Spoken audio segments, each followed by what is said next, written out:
लोग बहुत पहले से प्रस्तावित था। जितने भी पंचायत स्तर के कार्यकर्ता हैं बिहार में हमारे, वो सब लोग कल आ रहे हैं बापू सभागार में। हम लोग मिलेंगे, उनसे वार्ता होगी, उनकी भी राय ली जाएगी। अब पार्टी की जो दशा होगी आने वाले समय में किस रणनीति पर हम लोग पार्टी को ले जाएंगे, हमारी क्या विचारधारा है। विचारधारा तो सबको पता है, लेकिन और भी हम कैसे अपने पार्टी को सशक्त करेंगे, कैसे संगठन का विस्तार करेंगे, ये राय अपने कार्यकर्ताओं से लेंगे। नमस्कार, आप न्यूज फाउंडेशन देख रहे हैं। मैं हूं आपके साथ वंदना। हमारे साथ बात करने के लिए हैं बिहार सरकार में मंत्री संतोष कुमार सुमन।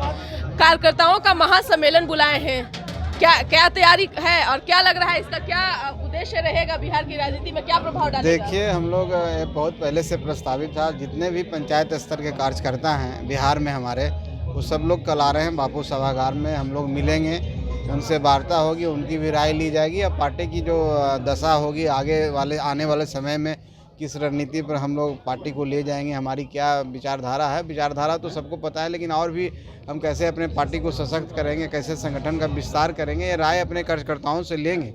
और जो विज़न है हमारा, जो 24 का इलेक्शन आने वाला है, चाहे 25 का, उसके लिए हमारी क्या तैयारी है और किस तरह से हम लोग तैयार हैं और हम कितना तैयार है, इस पर चर्चा परिचर्चा होगी। और जो चर्चा परिचर्चा में बातें निकल कर ही हमारी विचारधारा भी आगे के रूप में बढ़ेगी और एक रूपरेखा तैयार होगी। लेकिन हम लोग अपने लोगों से मिलना चाहते हैं और समय समय पर उनके पास जाके भी मिल रहे हैं, यहाँ बुला के भी मिल रहे हैं। और आने वाला समय में जो चुनाव के बाद भी अलग राजनीति होगी कि हम लोग किस तरह से जनता के जो अधिकार है उसके बारे में उनको जागरूक करें, राजनीति में उनको भागीदारी दें और गरीबों की आवाज़ बने, इसके लिए हम लोग तत्पर हैं। काफी भीड़ भी जुटने वाली है और लोगों के स्वागत में आप खुद जो है कुशल कार्यकर्ता के तौर पे देखा जा रहा है। देखिए, पार्टी का हर व्यक्ति एक कार्यकर्ता के रूप में होता है। पहले कार्यकर्ता होता है, तभी कोई नेता बनता है। तो निश्चित तौर पर हम लोग ये काम बहुत किए हैं और आज भी हम जिस पद पर हैं, इन कार्यकर्ताओं का योगदान है, इनकी मेहनत है, इनका आशीर्वाद है, इनका समर्पण है पार्टी के प्रति कि हम लोगों की ऊंचाई मिल रही है।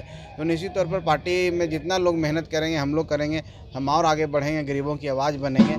तो हमारे लिए गर्व की बात है कि हमारे कार्यकर्ता हमको इतना प्यार करते हैं। मंत्री जी, बिहार में अति पिछड़ों को लेकर के कई लोग मसीहा बताते हैं, जिसमें लालू प्रसाद यादव आते हैं और भी अन्य लोग हैं। क्या लग रहा है, समर्थकों का क्या, किसके प्रति ज्यादा जो है? देखिए, हम लोग इस चक्कर में नहीं रहते हैं कि कौन मसीहा है, कौन क्या है। हम एक सिंपल से कार्यकर्ता हैं। हम लोग काम करना चाहते हैं, उन गरीबों की आवाज़ बनना चाहते हैं, उन बेजुबानों की आवाज़ बनना चाहते हैं जो अपनी बातों को रख नहीं पाते हैं, उनको किसी सहारे की ज़रूरत होती है। उनके दरवाजे पर जाके हम उनको खटखटा करके बाहर निकाल के कहना चाहते हैं, ये देश तुम्हारा है, तुमने भी उतना ही मत दिया है, आके अपना अधिकार लो और राजनीति में अपनी भागीदारी सुनिश्चित करो। जब तक नहीं करोगे तब तक तुम्हारा विकास नहीं होगा। यही हमारा मकसद है, विचारधारा, और इस पर हम आगे बढ़ रहे हैं। तेजस्वी यादव भी जन विश्वास यात्रा पर निकले हुए हैं और लोगों का खूब अपार समर्थन भी जो है वह ले रहे हैं।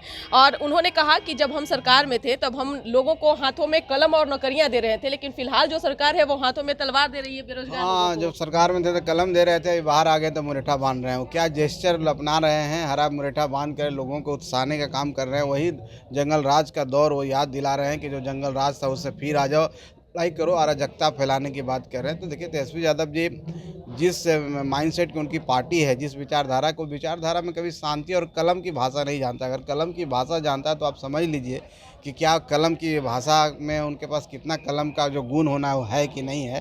तो ये सब दिखाना है और हताशा का परिचय है। अभी विधानसभा सत्र चल रहा है। विधानसभा सत्र में जो सशक्त भूमिका होती है विपक्ष के नाते उनका यहाँ पर आवाज़ गूंजना चाहिए, ना कि रोड पर।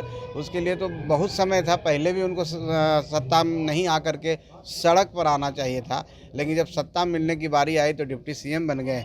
जब वहाँ से हटा दिया गया आपको, तब कह रहे हैं कि हम सड़क पर आ रहे हैं, मुरेठा बांध करके अपने लोगों को ललकार रहे हैं और जो दबे कुचले लोग हैं, गरीब हैं, पिछड़े हैं, उनको डरा रहे हैं। जिस नौकरी देने की बात वह कह रहे थे, 17 साल बनाम 17 महीना, क्या लग रहा है कि फर्क पड़ेगा कुछ लोगों पर? अब देखिए, 17 महीना में कोई कुछ नहीं होता है। कोई बच्चा अगर जन्म लेता है, कहेगा 3 साल में हम सब काम कर दिए, तो संभव है। 15 साल वो दिखाए ना। वो जंगल राज की बात याद करें कि जंगल राज बनाम जो यहाँ ये 15 साल नीतीश कुमार जी का 18 साल है, उसकी बात करें। और हमारे मुखिया माननीय नीतीश कुमार जी हैं, उन्हीं की अगुवाई में यहाँ विकास हो रहा है। अगर हम मंत्री हैं और हम कहने लगे कि हमने विकास किया, माननीय नीतीश कुमार जी कुछ नहीं किए, तो ये तो कलेक्टिव रिस्पॉन्सिबिलिटी का जो हम जिसका शपथ लेते हैं उसका कहीं ना कहीं उल्लंघन होता है। मुख्यमंत्री जी के निर्देशन में हम लोग काम करते हैं और सारा क्रेडिट डिस्क्रेडिट कैप्टन को ही जाता है। तो उनको इतनी समझ नहीं है और उनके जो सपोर्टर भी हैं उतना ही समझदार हैं, इसलिए हल्ला कर रहे हैं। राबड़ी देवी भी कर रही है कि गुंडा राज ला दिया है लोग। अब तो मैं उन पर ज़्यादा टिप्पणी नहीं करता हूँ, बड़ी सम्मान करता हूँ, लेकिन गुंडा राज और जंगल राज की परिभाषा माननीय न्यायालय ने भी दिया है। लोग आने से यहाँ डरते थे, तो वो तो समझना चाहिए। मैं विनम्र मुकर कहना चाहता हूँ, कुछ समय को समझें और आज के समय को समझे, समझ में आ जाए कहाँ गुंडा राज। एक अंतिम सवाल है कि शहाबुद्दीन की पत्नी जो बाहुबली सांसद रहे हैं, उनकी पत्नी ने आज खुलकर के जो है मीडिया में अपनी बातों को रखा और कहा कि हमको अगर जाना भी होगा तो हम चिराग पासवान के साथ जाएंगे।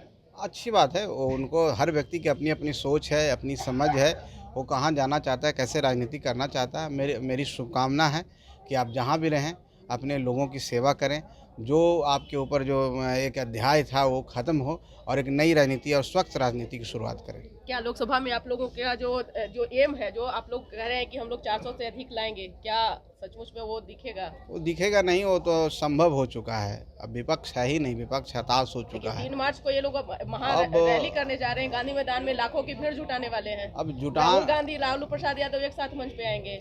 अब भीड़ को ढोल लीजिए, राहुल गांधी जी आए, कोई आए, राहुल गांधी जी के पूरे देश में क्या इमेज है सब लोगों को पता है। भीड़ जुटा लेने से कोई वोटर को कहे ना कि उनका जो वोटर है, उनका जो सपोर्टर है, वो जो मुरेठा बांध के निकलता है, तो हमारे जो बेचारे गरीब लोग डर जाते हैं। तो जितना उस तरह आतताई के सरकार जो जंगल राज था, जितना वो करेंगे उतना ही हमारे लोग और एक होंगे। तो उनको जुटाने दीजिए। भीड़ तो कुछ 1,50,000 और 1 लाख के भीड़ बहुत दिखता है, उतना तो उनके पास सपोर्टर है ही, एग्रेसिव सपोर्टर हैं उनके, जिससे कभी कभी हम लोग को भी डर लगता था। तो हम समझते हैं कि उनको कुछ भी करने से कोई फ़र्क नहीं पड़ता है। बिहार की जनता एनडीए के साथ है, एनडीए के नेतृत्व में विश्वास रखती है। आदरणीय प्रधानमंत्री श्री नरेंद्र मोदी जी, यहाँ मुख्यमंत्री जी और सब मिल करके हम लोग एक स्वच्छ सरकार, डबल इंजन की सरकार, जो विकास की सरकार है, शांति और समृद्धि की सरकार है, इस सरकार में आने वाला समय में हम लोग जीतेंगे। 25 का चुनाव हो चाहे 24 का चुनाव हो। बहुत धन्यवाद। तो आपने सुना कि क्या कुछ कहना था बिहार सरकार में मंत्री संतोष कुमार सुमन का।